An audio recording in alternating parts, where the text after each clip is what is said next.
It is 11.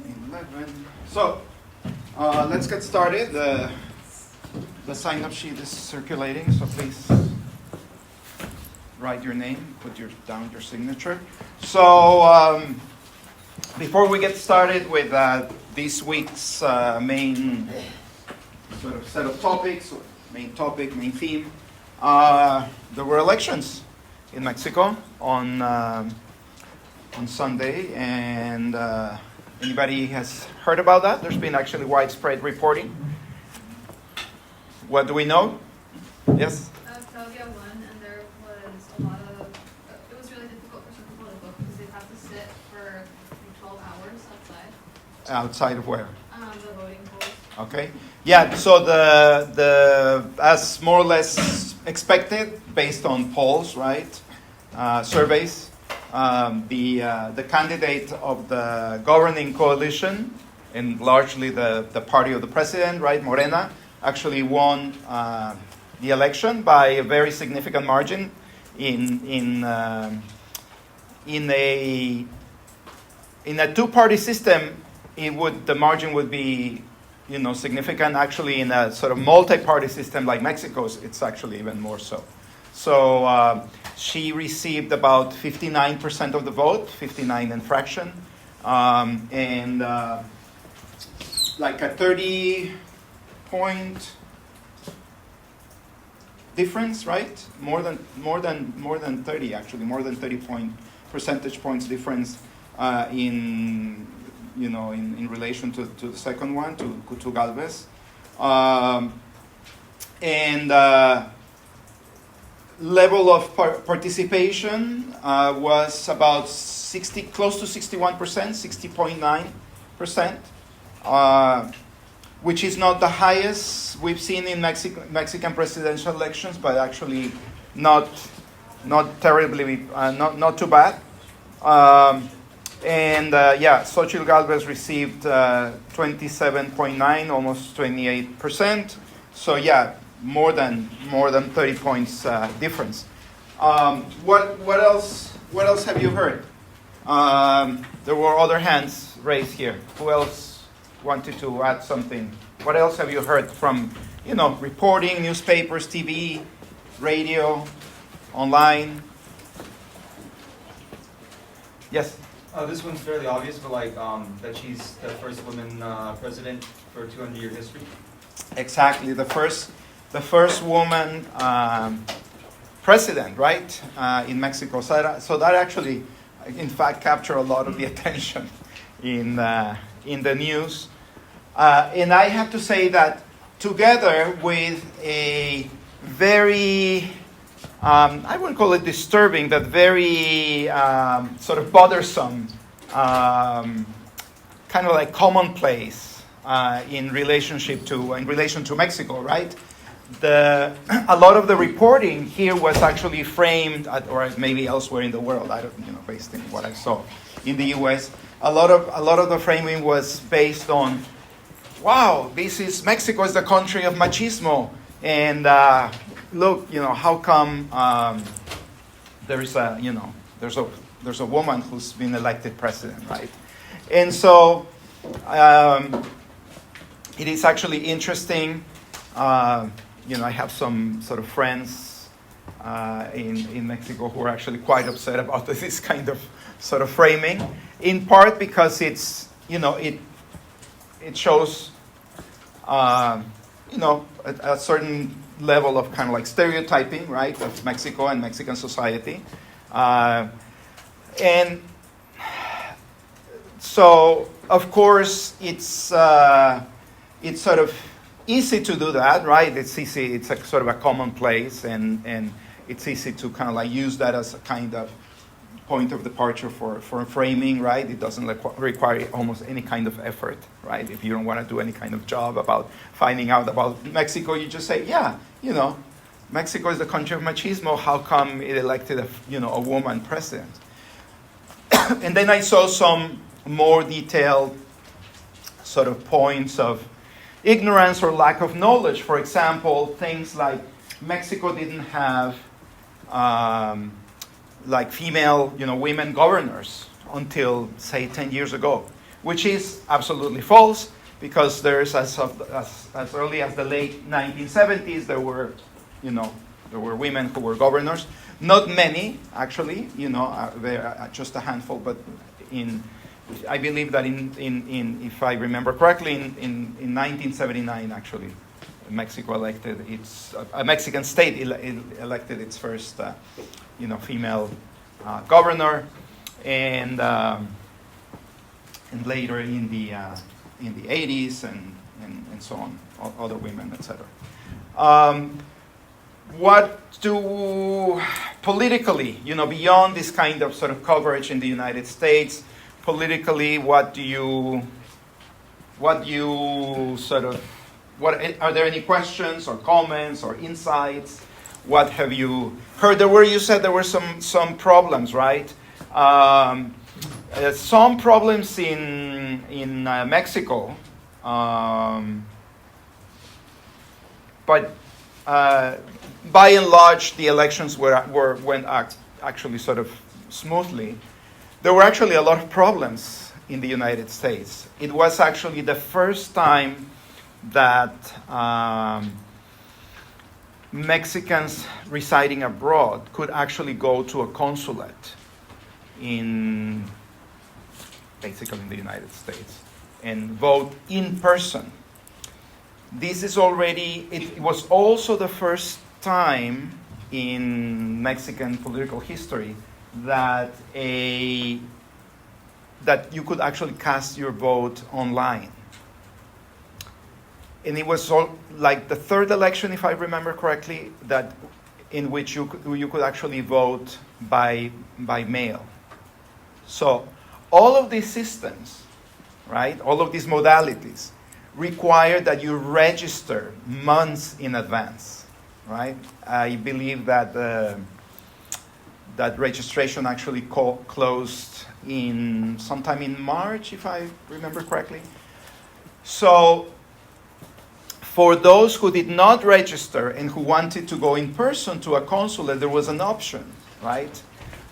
A limited number of consulates, not every consulate in Mexican consulate in the U.S. allowed for this in-person modality, right? So for those who actually wanted to vote in person but who had not registered, you could go to, say, like the consulate here in Los Angeles, which is in MacArthur Park, and try to vote. There were actually, for those, there were only actually 1,500 ballots available. Once those ballots were used, right, cast, that was it, right? If you had not registered. And so, of course, imagine the potential voting population in a place like Los Angeles, right? It's huge. And so there were, long lines associated with that, but also, I think, long lines associated, and a lot of frustration for those who were not, who had to wait a long time, just associated with the implementation of the new system, right? Or these new modalities, right? Now, for all the, certain, level of interest and attention that this, vote abroad gathers, right? It's sort of news, right?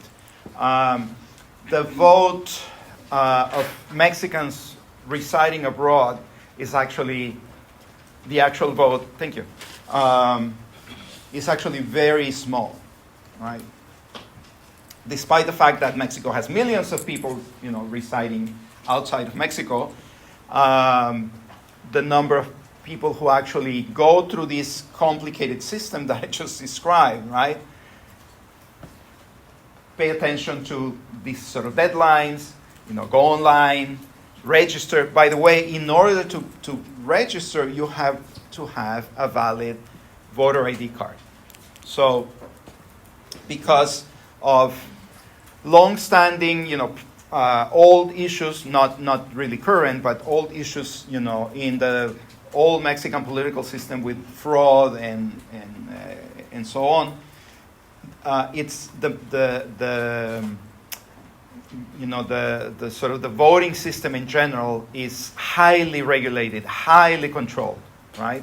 So that that voter ID card that Mexicans have, it has an incredible number of security, you know, measures that make it, if not impossible, extremely, extremely difficult to sort of copy, right, and to reproduce fraudulently, right? So, anybody has a sense of or heard how many Mexicans abroad voted, approximately?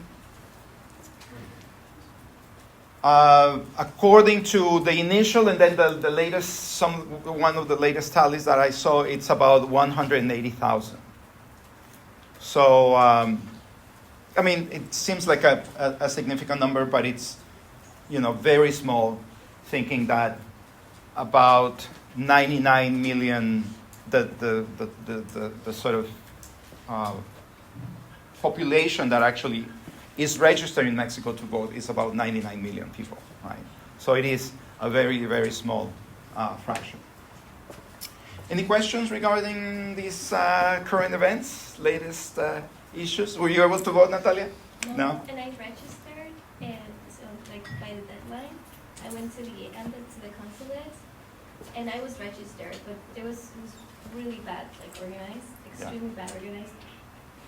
I was there since like for 6 hours, and I was not able to vote, which is a right? And there were so many people who were not able to vote, so I think it was very unfair. Mm-hmm. And I think it happened also in Spain. It happened in so many consulates. Mm-hmm. So it's a little frustrating, Yeah. especially with the results. I have a friend who actually waited 5 hours in the consulate in LA, and she gave up. She was like, okay, no. You know. There were actually only, if I remember correctly, 23 consulates in the U.S. You know, that were where you actually could cast your vote, plus the Mexican consulate in Madrid and one in Paris. I don't know exactly how these were chosen. I was actually surprised that there was no in-person voting in any consulate in Canada, for example. Right? I thought, you know, maybe Toronto or Montreal, or I don't know, maybe Vancouver. Toronto for sure, but anyway. All right, so did you have a question, Mark? Like, I was just kind of curious, like, how many votes were cast overall? So, you know, you can do the math. So it's about 99 million eligible voters, right? People in the actual sort of rosters, right, registered to vote. Of those, about 61% actually vote, right? So, easy one there.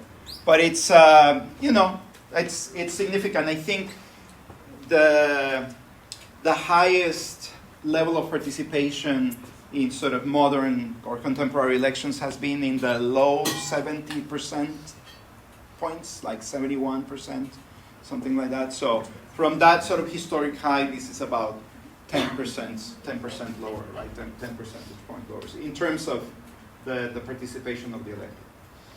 All right, so this week actually, our final week in the course, we're going to talk about Mexican food systems, food, and the sort of connection with globalization, right?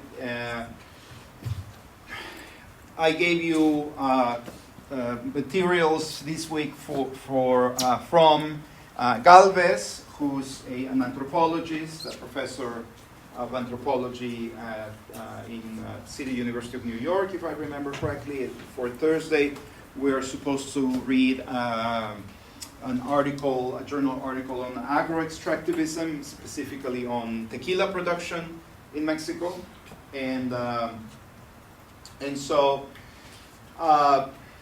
this is actually a very interesting topic, right? It's a topic that very much connects with sort of issues of globalization, right? And how globalization is impacting Mexico and Mexico's population, particularly through consumption of and production of food and distribution, right, of food staples.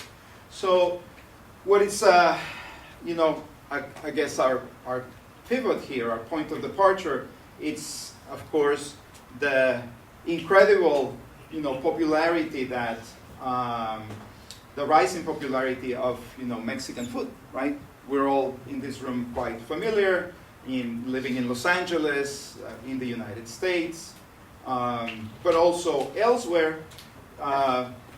Mexican food has gone from food system, right, anchored in ancestral Mesoamerican food staples and systems of production, to what these days could be called a kind of global or world cuisine, right? And that entails or involves a series of very interesting and complex processes, right? Going from a sort of humble food to a cuisine involves all sorts of social, political, and economic, transformations, right? Including things like what you have there on that slide, distinction, connoisseurship, and value, right? So, of course, these days, if you go to any, city in the world, any major capital, any global city, you'll see, Mexican restaurants, right? And from, more or less sort of humble taco restaurants to more sort of high-end restaurants associated with, expensive or high-end consumption, right? And our author for today actually presents us with a very interesting paradox, right? A very interesting contradiction, right? She writes, the kind of Mexican food that you can name there any kind of famous Mexican chef these days, or any chef for that matter, celebrates, can only attain such high value globally by being lost to those who customarily ate it, to have it become scarce in those original spaces, right? So what Galvez here, our anthropologist, our author, is actually stating or arguing, is that as Mexican food becomes a kind of haute cuisine, right? A form of, sophisticated, expensive consumption, the flip side of that process is actually a kind of revamping, almost endangerment of the Mexican food system that entails various levels of not just change, but also almost a kind of destruction, right? Using the work of another well-known anthropologist, Renato Rosaldo, she thinks of this process of Mexican food becoming a form of haute cuisine, a kind of imperialist nostalgia, right? What does that Rosaldo said about that? Well, it's a kind of, ironic, paradoxical process, right? Where the people who actually, mourn the sort of the passing of, traditional ways of doing something, in this case, producing food, are also the very same people who are involved or, at least partly responsible from these, of this transformation, right? And so, again, Mexican food, Mexican cuisine is these days, as everybody in this room knows this, elevated, celebrated, right? But it's at the same time in Mexico itself going through a process of transformation where ancestral ways of producing food and these, the central food staples of the system, right, basically in a process of deep transformation, right? I don't want to use the word extinction here, but it is something where there are a lot of changes that are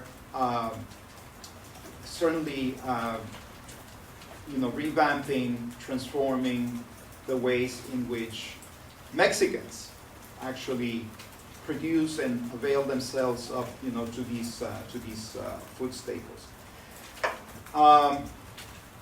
The work of Galvez actually I find very interesting because she pays attention as a good anthropologist, I think, not only to economic changes that we're going to talk about in a moment, and that we're partly familiar with already in this course, right? We're going to see once again the acronym EOI, right? Export-oriented industrialization. Just a moment.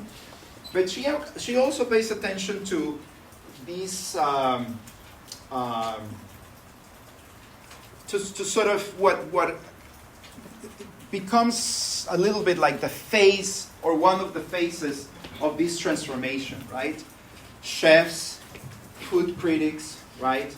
These sort of figures, right, in the kind of cultural sphere, right, in the world of culture, who are these sort of arbiters, as she calls them, of taste, right? These are the people that we see. If you read newspapers, you'll read reviews, right, of restaurants. You'll read, recipes of particular Mexican dishes, right? And of course these days it's gone well beyond that. Of course, just open your TikTok app, and depending on what you're interested on, you'll see all sorts of stories and narratives about food. In our case, Mexican food. This is actually interesting because this process of transformation of Mexican food into a form of sort of high and expensive cuisine, Galvez tells us, essentially requires, it basically necessitates this part, this sort of narrative part, right? It's the creation of value, this sort of reinvention of Mexican food from, like many other foods, right? Humble, basic series of elements, right? That were sort of developed over time to provide nourishment, nutrition to people, survival, etc., to these sort of other manifestation, right? The kind of sort of high-end representation, making Mexican food expensive, right? Requires these kinds of narratives, right? Requires these kinds of storytelling, right? And we actually see very, very often, of course, in connection with Mexican food, but connection with many other things that we consume, beginning with food, but many other things, the word artisanal, right? This is artisanal, and this other thing is artisanal, and this bread is artisanal, and these tortillas are artisanal, and this corn is artisanal, and this dough or whatever, right, is artisanal, right? And that, of course, on the one hand, sort of it's meant to be sort of connected to, a traditional way of doing things, right? Made by these or other hands, right? We find in labels all sorts of sort of legends, right? About, made by hand. made by, these people in these communities under this, these sort of traditional ways, right? But at the same time, this kind of label, right, artisanal, becomes part of this larger lexicon of storytelling, this larger narrative of that justifies making something more expensive, right? Because artisanal becomes the opposite, or is the opposite of what? It's the opposite of what? When we say artisanal, right? These tortillas are artisanal. This bread is artisanal, right? Used with traditional ancestral techniques. It's the opposite of what? Manufacturing. Very close. Manufacturer, but also Mass-produced? who said mass produced? Mass produced, right? Mass produced. And, if you are in the search for distinction, for something that is different, special, right? And that by extension makes you special, right? You are not going to go and say, well, I just, I'm going to eat or consume something that is mass produced, right? We suspect, right? We suspect things that are mass produced precisely because they're mass produced, right? We think about, well, what kinds of ingredients, what kinds of conditions, right? What's, all sorts of, this sort of thing, right? Mass produced becomes a kind of source of suspicion, right, as well. Artisanal, of course, is also connected to this notion of boutique, right? That's another of those words that are, part of the kind of narrative or narratives of distinction of sort of storytelling involved in adding or creating value for things that historically, traditionally have been inexpensive, right? Okay? Please interrupt me if you have any comments or questions, right? So artisanal, boutique, all of these are kind of like, part of this sort of larger lexicon, all these sort of words that justify, right, asking for more money for what you're, about to consume, right? And this is something that, contrary to mass production or whatever is mass produced, it requires or invokes a kind of discerning palate, right? If you have a discerning palate, then you are going to be in search for these sort of, kind of like unique experiences, but also more expensive experiences, right? Again, associated with the artisanal, with the boutique, and once again, opposite to mass production. There's a question back there? I was just gonna say, is this why they put like Coke in a glass can rather than like a metal can? Mexico? No, that's just an old way of producing Coke. But it's actually interesting because these days you go to restaurants, right? In Mexican restaurants, and they offer you Coke produced in Mexico, right? Not because of you sort of identify because it's in a glass bottle, etc., etc. But the key thing is that it uses sugar cane as opposed to corn fructose. And that is supposed to be, right, an element of sort of, once again, kind of like distinction. Yes? Yeah, just following up on Mark's comment about Coke, like what would you say is responsible for like the popularity of Coke in Mexico? Well, actually, this is a great question, and it's part of this sort of series of issues, right? Certainly, Coca-Cola has, decades of marketing and efforts to sort of penetrate the Mexican market to the sort of farthest and most remote communities in the country, right? You might not find potable water, right, in a rural community, in a mountainous community in Mexico, but you will find Coke, right? You will find Coca-Cola and other, soft drinks, which is, extremely problematic for, obvious reasons. obvious reasons, I like to think, but also because soft drink consumption in Mexico, right, is so high, so pervasive, that is causing or has been causing all sorts of health problems among Mexicans. You might have heard that, or you might know that Mexico has, one of the highest rates of diabetes among its population. And it also has the second highest rate of childhood obesity, second only to what country? Yes. The US.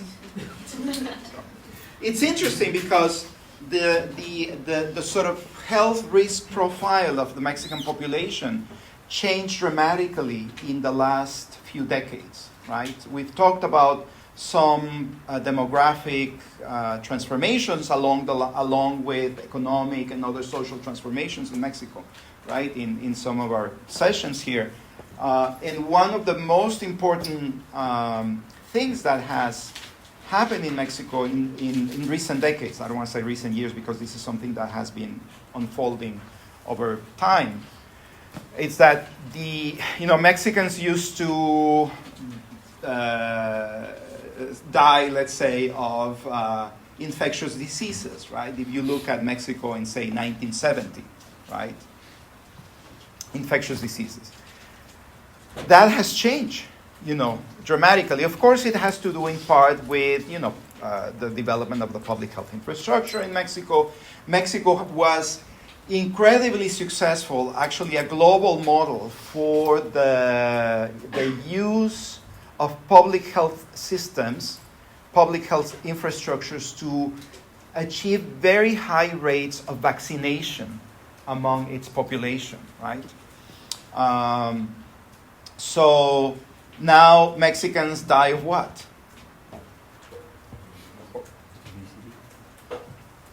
What are the illnesses, let's say, that are part of the kind of like heart disease, diabetes, right? Chronic diseases, exactly, from infections to sort of chronic diseases, right?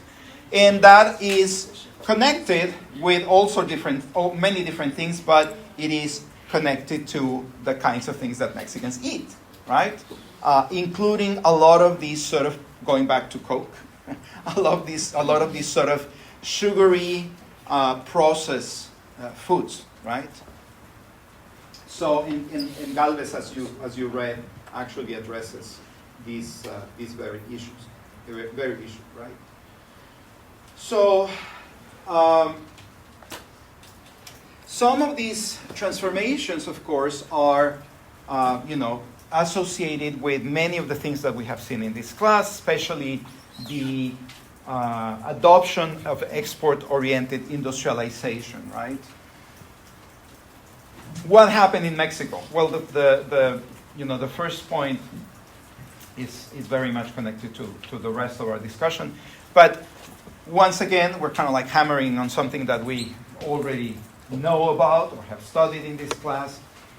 Mexico adopted an export-oriented industrialization as part of the sort of larger package, right? Mexico actually stopped subsidizing small farmers, supporting small farmers through direct and indirect subsidies. We explained the difference here in class, right? In the early 90s, Mexico also launched a constitutional reform to privatize ejidos or communal lands, right? We talked about that in class. We talked about what ejidos are, if I remember correctly. If not, please remind me. And as part of the kind of liberalization or deregulation of the Mexican economy, it allowed for the essentially mass importation of low quality, industrially produced, and also heavily subsidized corn from the United States, right? As a result of this, many Mexican farmers, have stopped producing and consuming also hand-grown corn and other food staples like beans, right? Now, some of these, food staples, instead of being used for human consumption, are, fed to animals, right? And because people cannot make a living in connection with agriculture, that's, in some ways, an old story that, to be fair, preceded, right? Started to unfold before the adoption of EOI. Many people have left agriculture, right? And, for decades now, a lot of, Mexicans migrating from rural areas to urban areas in Mexico. And as we have discussed just recently in this class, becoming international migrants. A lot of them, the great majority of Mexicans, Mexicans are very boring from the point of view of migration. They only come to the United States, right? There's people in other countries, say Dominican Republic or Ecuador or the other parts of the world that go to many different places. But Mexicans basically come to the United States. But seriously, this is actually, a very, very powerful transformation that has taken place in Mexican society. Just by way of a kind of story or anecdote, as I have explained in class, one of the things that I'm working on on my sort of researcher part of my job here at UCLA is actually studying these, temporary migrant worker schemes, right? I talked about the H-2A and the H-2B visas, right? As part of that, research, I do field work in Mexico with another colleague from a Mexican institution. And in the process of this project, we have been studying communities in some in the state of Querétaro, in central Mexico, in the highlands of the state of Querétaro, rural, historically agricultural area. My colleague in Mexico has a very long connection with the communities that we're studying. He's been, in one way or another, connected to these communities, I would say, for 30, 35 years. So he has been able to see firsthand some of the transformations taking place in those communities, right? Two things that are, very, or maybe even three, but at least two that are actually very important. One of them, he shared with me, in one of the visits to these communities in central Mexico. He saw, this is his story, these are his words, for the first time, a homemaker, a woman in a household in one of these communities, right? It's very rural, so these are very small hamlets, right, throughout this mountainous region. Opening a can of beans in order to eat beans, right? Traditionally this is a place where people would have what is called a milpa, right? A small plot of land, varying sizes, behind their homes, where they would actually cultivate corn and beans and various types of squash and other things like chilies and other things. So he was actually, having had this connection, right, for decades to these communities, of course, he was absolutely sort of startled, right? This was kind of, he was seeing with his own eyes, right? A kind of change. So this person was, not even buying in bulk, like beans to, soak them and boil them and then eat them, but I was actually, eating beans out of a can. In one image, right, in one moment, sort of capturing these sort of very profound transformation, right, in food systems in Mexico, right? The other thing that, of course, through the work that we're doing there, we know, through the data we're collecting, that people the families are working less and less on their milpas, right? So the plots of land that they have, right, are not being used to produce, even for, as the kind of story of the beans, of the kind of beans tells, not even for self-consumption, right? For some years, if not a few decades now, a lot of people are not using what they produce in their milpas to sell in markets. Why is that? So there's still some people, I don't want to exaggerate the point, but there's some people, of course, who still work till their land, etc., etc. So they produce, varying levels of beans and corn, etc., etc. That's more or less sort of for purposes of self-consumption. Why? Why not going to the local or regional markets to sell? The manufactured, subsidized U.S. grown agriculture is way cheaper. Exactly. It's not cost effective, right? By the time you calculate everything that you put into, producing those, whatever number of kilos of corn, all the labor that was involved in that, everything that, in terms of cost that is required to, pack all those things and take them to market, right? Gas, the need of a vehicle, your time, etc., etc. It's not cost effective, right?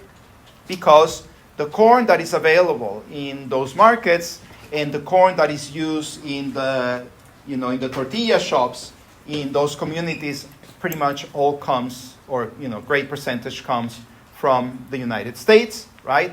It's cheaper, and don't let others, deceive you into this, or let you believe that the U.S. does not subsidize food production. The U.S. actually subsidizes in a huge, major way food production in the United States, particularly corn production, right? And not only it subsidizes, and then it uses something that we could call perhaps a kind of political subsidy. I don't think that term really exists in the literature, but I just came up with that because it actually pressures other countries, right? Or convinces other countries into buying these excess production, right? The U.S. produces so much corn, particularly in the, Midwest, where conditions are excellent for, and still require subsidy, but, over the years, over the decades, the U.S. is, making sure that Mexico opens its borders to all that corn. If all this corn doesn't find a market there, it goes and pressures Japan so that it buys, corn, and then corn is also used, as you know, despite the fact that it's very problematic for cattle, as cattle feed, right? Yes. When Mexico adopted EOI, did they ever borrow any money from the IMF or the World Bank? And if so, how much were they in debt? It was no, that was absolutely part of the package. It was huge. The condition on we discussed this in class. The condition imposed by the IMF for extending these loans, right, in the early 80s and throughout the 80s was you have to open your economy, right? And they couldn't subsidize either, right? No, because they had to, good question. They could not use these for subsidies because, first of all, the money, a good chunk of the money had to be used to simply service existing debt, right? So pay for the interest of existing loans. The other thing is that, remember that Mexico joined already in 86 what is the equivalent of today's World Trade Organization, right?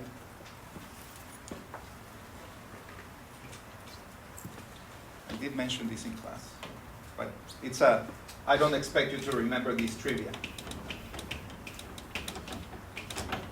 Before the World Trade Organizations, the WTO existed, it was known as GATT, General Agreement on Tariffs and Trade, right? It's today's equivalent of the World Trade Organization. And it's sort of this kind of global governance scheme that includes all sorts of rules, right, and regulations. And one of those rules is you cannot subsidize, certain things to certain levels, right, et cetera, et cetera. And remember that then, when Mexico joined NAFTA, right, NAFTA went into effect in 1994. NAFTA contained similar rules, right, without going into all the details, right. So. One thing that I didn't one of these sort of observations that I, resulting from my research that I didn't fully develop. So I said people are not working their milpas anymore, right? They are not working in agriculture except for maybe migrating internally in Mexico to agro-export areas, right? We read about that. Or migrating to the United States also to work in agriculture. Right? But these rural Mexicans are also working in other, not everybody's migrating, right? No, it's not that everybody's gone. There's people in those communities. And what's been happening too is that, people are, working in services, working in things like construction, right? The recent growth of these legal migration schemes, right, visas like the H-2A or H-2B, have actually created a boom in remittances, right? What are remittances? Payments sent back to the country. The money that migrants save or send back to the country, right, to their families, right? The full name is family remittances, because it's sent to the families, essentially, right? What is the most important use of remittances? Food, right? Daily sort of consumption, daily needs. What is the second most popular use of remittances? Investment in what? There's a million ways in which you can invest your money. So investment, you're not wrong, but what is that investment? What is that second most important use of remittances that we can think of as an investment? Over there? Housing. People use their remittances to build a home, right? Now, you can think of what are two consequences of this? When people, of course, you use your money to buy food, to pay for basic needs, right? Clothing, if there's a kind of, medical emergency, all those kinds of things, right? Daily needs. Second, housing. What are two consequences of this kind of investment or this kind of use of remittance money? Like inflation and like dependency. Inflation in land, right? Because everybody has now all these migrants, and this is not necessarily new, but now with the growth of these schemes, I share with you some of the numbers. A lot of people have cash in hand to, buy a plot of land where they are going to build their house. They can purchase all the materials, right? All the cement and the cinder block and all those different things that are needed, right? And they do. What's the other consequence? Or another consequence? Inequality. It produces inequality, of course, because since not everybody migrates, right? And even for those who migrate, not everybody migrates to the U.S. and earns in U.S. dollars. Of course, that creates inequality. It's very interesting, right? Migration results from inequality, but also produces inequality. There's another consequence that these sort of boom in remittances, boom in construction produces. I guess the government is not as held accountable on some stuff. No, I'm not looking for that. What else? What's the other relatively obvious consequence of this? Could it be that people become too dependent on remittances? Yes, certainly. People become dependent on remittances, of course. Yes? An increase in the workforce for construction. Exactly, right? So you have everybody buying homes, or everybody, adding rooms, second floor, right? And you have a demand for construction workers, right? So that produces this sort of heightened need, right? So instead of working the milpa, right? Instead of tilling the land, what are you going to do? Well, you're going to work in construction. Construction is going to pay more than working the land and producing corn and beans that actually have no value in the market, right? You have to, unless you consume that stuff, right? Unless you produce it for yourself and your family's consumption, there is no point in taking it to market or producing for the market, right?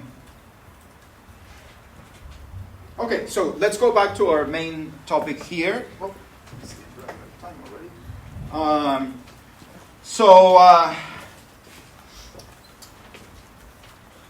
Now there's a very interesting phenomenon here, right? The rise in status of Mexican cuisine is also producing a kind of constant, persistent demand of certain, food items or food staples, right? We talked a little bit about this sort of, artisanal corn and corn produced in a sort of a traditional way that commands a high price in restaurants and markets in the United States, when in fact, at the same time it's becoming less and less available back in Mexico, right? Because of all these transformations that I just explained, but also other things, right? Like avocados, chiles, mangoes, all this stuff that are, constantly fed into or produced for export, right? Because there is this sort of constant demand. We don't consume, in the United States or in elsewhere, also in urban centers in Mexico for the most part, really these days, seasonally, right? We're not consuming seasonally. We expect that most food that we like will be available year-round, right? And if it's not going to come from Mexico, if it's not coming from Mexico, it's going to come from Chile, that has a very very different season, et cetera, et cetera. There's of course a very interesting example here, more than one example that we could use for this, but there's a very interesting, very sort of poignant, very also tragic example, which is the example of avocado, right? The green, the so-called green gold, right? That is, has risen in popularity in the United States. It used to be produced in a couple of places in the U.S., right? Southern California, Florida, a little bit, but the demand is so high in the U.S. that these areas, of course, cannot satisfy demand, and so it actually that demand has impacted Mexico in a very substantial way. It's Western Mexico, the part of the country that produces the kind of avocado that feeds the avocado trade aimed at the United States, right? As it happens with other sort of fruits and food staples, this demand has increased, created also inflation, right? Increased the price of avocado. It has made it more expensive for Mexicans to consume because the U.S. market, commands a higher price for the fruit, and a lot of the low-quality fruit, low-quality avocados end up staying in Mexico, right? I'm going to just switch here quickly because I want to show you, we'll come back to this, don't worry. I wanted to show you a video that is actually very interesting. So, this is avocado country. Most of the fresh Hass avocados sold in the US are grown here in Mexico's Michoacan state. But where there are avocados, now there are also guns. Mexican farmers have formed a vigilante group to protect their land from drug cartels that have kidnapped and killed dozens of locals in the past year alone. Lo poco que tenía uno ahorrado, lo invirtieron en comprar armas, y no nos queda de otra. We went to Mexico to investigate the true cost of our obsession with avocados. 1 in 5 people here work in the avocado industry. But many have left their jobs in the fields to help protect their livelihoods. La mera verdad, si se terminara todo esto, no sabríamos qué sería de nosotros. Volverían las extorsiones, las desapariciones, y pues estamos luchando más que nada por nuestros hijos y por nuestras familias.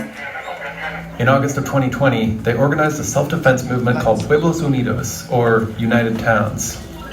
Es el gobierno el que debe de hacer esto, no nosotros como campesinos humildes. They asked Insider not to reveal their names for fear of kidnapping or worse. The members of Pueblos Unidos have no official training. Most of the guns they carry aren't registered, and that's illegal in Mexico. But they say they're doing this because they have little choice, given what they're facing. Las constantes situaciones de inseguridad en las que vivimos, además de detectar personas armadas en los alrededores de nuestras comunidades. In the summer, they organized a rally to ask the local government for help. Le exigimos de la manera más atenta, tenga a fin de solicitar de manera urgente ante las instancias correspondientes un destacamento fijo y punto de revisión de la Guardia Nacional. Una fila, aquí hay otra. Quedan otra, por favor. Hundreds signed a petition demanding more security. No se trata de que firmen y se vayan. Todavía tenemos varias cosas que tratar, por favor, firmen y quédense aquí. While the crowd waited outside, Pueblos Unidos delivered the petition to the mayor.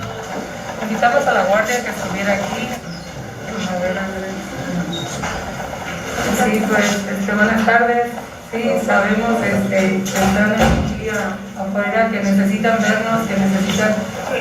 Nosotros nos comprometemos, señor comandante, señora presidenta, a guardar el respeto que se merece, pero la gente nos están pidiendo. También nos merecemos un respeto, que es también nosotros. Tenemos el derecho también de escuchar y también de opinar. The mayor eventually agreed to speak to the crowd, but she didn't make any promises.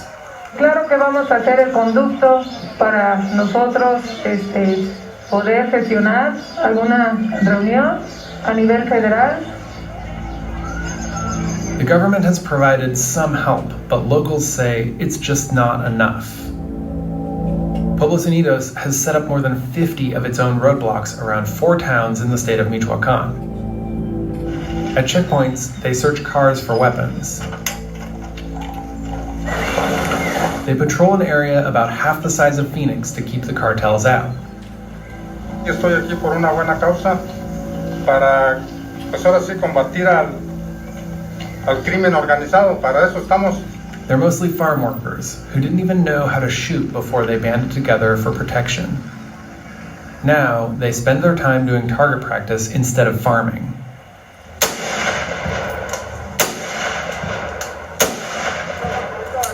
Larger towns pay private police to keep the cartels out.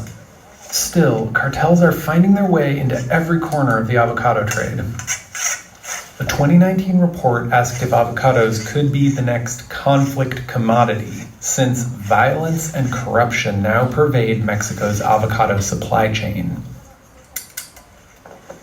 The report also found that criminal groups steal 4 truckloads a day and have even started farming avocados themselves.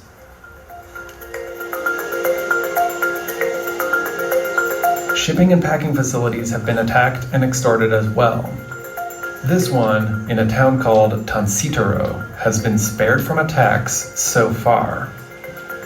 Manager said locals here pay private security forces to keep the town and the packing plant safe. About 400 workers process over 1 million avocados a day.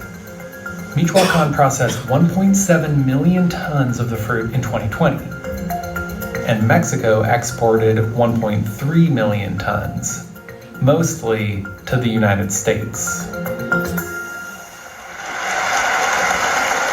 Thank you very much. It all started in 1993 when the U.S. signed the North American Free Trade Agreement.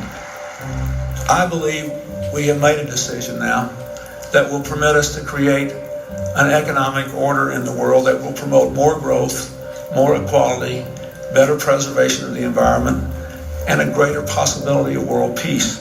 It lifted an 83-year ban on avocado imports from Mexico. Americans went from eating about a pound of avocados a year in 1994 to more than 7 pounds of avocados in 2018. Imports from Mexico exploded in this same time period. And the business is so lucrative that even the deadly violence hasn't stopped other newcomers from trying to break in, even though the best land is taken.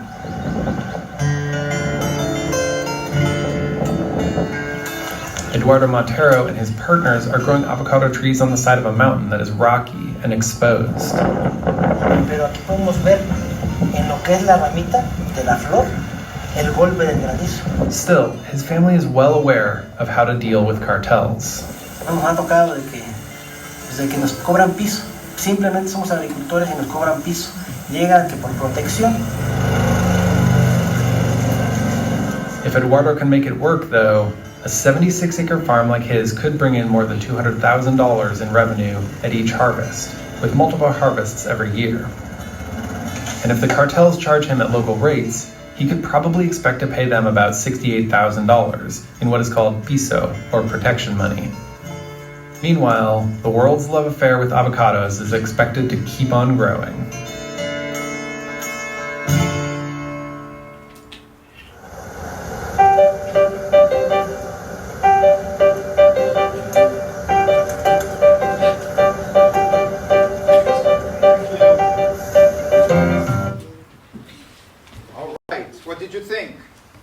That the farmers had to take arms into their own hands and stuff.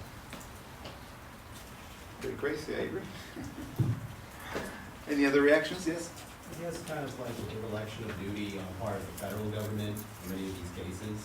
I feel like just the fact that they need a band of small militia together and like arm themselves just merely protect against kidnapping and extortion, that's kind of eye-opening. And all, under avocados, which we all had in one shape or form from Mexico. There's no question that there are, issues of sort of institutional capacity, right? Why can't Mexico have, sort of an efficient police force to sort of deal with these issues? What else? What other reactions? Yes? You see the really apparent disconnect of how they so hard to harvest these avocados and then we just go to the store and buy them so easily. That's right. There is definitely I would say a huge disconnect from our sort of role as consumers, right, of these delicious commodity. I agree, and our sort of detachment from ignorance, detachment, et cetera, from the conditions under which this is produced, right? What is interesting here, of course, is that, pay attention to the fact that the conditions under which this is produced is something that we're sort of complicit with, right? Whether we like to acknowledge it or not, right? Our sort of insatiable demand for avocados, once again, year-round, not just for the Super Bowl, right? Actually drives these also kind of, insatiable drive to produce avocados, right? There is this sort of demand, and more or less willing to pay high prices for this green gold, for this commodity, right? And that is producing deforestation, right? Because people, avocados, don't grow very tall. The tree doesn't grow very tall and actually needs sunlight, surprise, surprise. So in these areas where you have forests in the state of Michoacán, once you have, I was watching another video and learning a little bit about avocado production, right? Once you have the avocado like growing and starting to produce, you're going to have to chop the pine trees and other tall trees around it, right? So if you want to like really have this particular plant, producing as much as possible, right? So this is actually a huge problem, right? Deforestation. Deforestation in places like Michoacán has all sorts of consequences. I mean, that happens obviously everywhere, right? Deforestation has consequences we know for global warming, et cetera, et cetera. But what's the other thing that happens in Michoacán when you actually, cut down these trees? What's the other sort of famous, almost emblematic thing associated with Mexico with Michoacán that gets actually affected? The weather? It has an impact on the weather, of course, huge impact on rainfall, temperature levels, all sorts of things. But this is a little bit of trivia. But what else is sort of affected? The famed migration of monarch butterflies, right? Those beautiful insects, right, that migrate throughout North America and that go in the winter to Michoacán, to Western Mexico, right? Don't find those sort of trees, right, anymore. Right, and that's one of the sort of also casualties of this. This huge demand, of course, produces violence. This is the other thing that we're learning here, right? It's producing violence because organized crime wants to get a piece of this precious trade, right? Not really that surprising, and so they threaten farmers, right? They threaten producers, and at the very least, they try to charge them extort them, right, with this so-called protection from other cartels. Right? Any other reactions to these? This is actually becomes a form of agro-extractivism, right? Because this is, depleting native forests and turning the land into another thing, by the way, that is very detrimental in terms of environmental reasons. It's that it's mono-agricultural production, right? Instead of the milpa, the traditional milpa, right, had multiple crops, right? Multiple items. And you could, using, traditional practices, small farmers would rotate among those things, right? So one part of the milpa for corn, another part of the milpa for beans, squash, chilies, other, food items. And then, change, doing this year, not doing this year, doing it before this season. Avocado production, right, in Western Mexico completely does away with any of that because you have one item, one thing, right, one product, right, that takes over and displaces everything else. It requires, by the way, a lot of water too. And, there are long-term, right, this phenomenon, I would say, is fairly recent, right? If you think about, think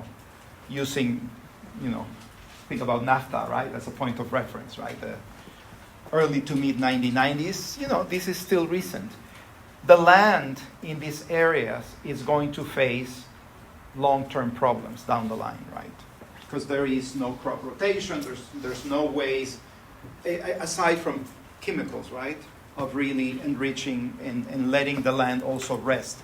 There's multiple avocado seasons throughout the year, et cetera, et cetera. Yes? I also have a feeling that another problem down the line that this might cause the demand for avocados is that the political system and the institutions within Mexico will sort of be, they won't be thought of as strong, so like they'll sort of be delegitimized in a way. And this is what we're seeing here, right, in a way, Yeah. because what are the farmers doing? They're trying to sign a petition to bring out the mayor, and she's speaking, but she can't really do anything. That, but also the farmers are forming their own militias, right? They're forming their own sort of protection bodies, sort of, parallel to sort of established, law enforcement agencies. Law enforcement agencies historically have been notoriously weak in Mexico at the local level, right? So, and the challenge brought up by organized crime, of course, which has huge financial resources, right? Makes them, even more sort of weaker in a way, right? Any other reactions from that video? Any other comments?